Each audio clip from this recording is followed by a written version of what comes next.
Well, on this President's Day, thoughts are turning toward the upcoming presidential election. Hard to believe that in just 2 weeks, Tennesseans go to the polls to cast their ballots. As Fox 17's John Dunn reports, the volunteer state will play a big role in a GOP race that is still too close to call.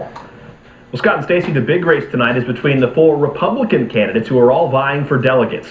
And this week, you'll start to see more signs that the battle has definitely begun in Tennessee.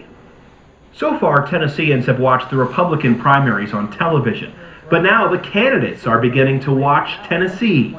Mitt Romney supporters have welcomed an endorsement by Governor Bill Haslam, and although the former Massachusetts governor hasn't scheduled a volunteer state visit, his team is working for votes. Doing everything we can to get out the message about why Governor Romney is the best candidate to be president. Former House Speaker Newt Gingrich is coming to Tennessee. He'll be in Nashville next Monday and holding a fundraiser in Franklin.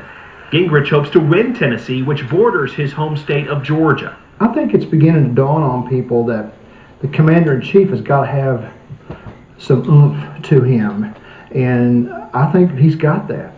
A recent poll by the American Research Group showed that former Congressman Rick Santorum has a 7-point lead in Tennessee.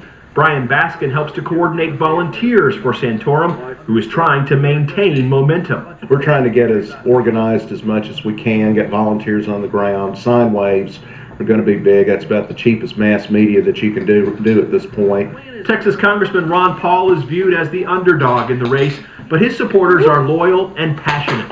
Joey Fuller says Paul won the Tennessee Republican Assembly straw poll and has a chance of doing well. So Ron Paul does have a lot of support in Tennessee, and I think people will realize, how conservative and how strong of a candidate Ron Paul really is.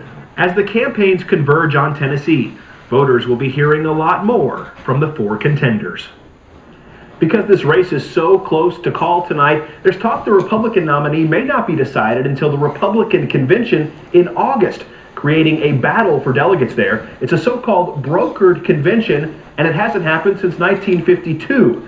Needless to say, it would make for a dramatic event in Tampa if that comes to pass. Scott? John Dunn reporting live tonight certainly makes things exciting for those of us in Tennessee. As always, to keep up to date with all of the political news and the vote, of course, of 2012, we've got a special section at our website, fox17.com.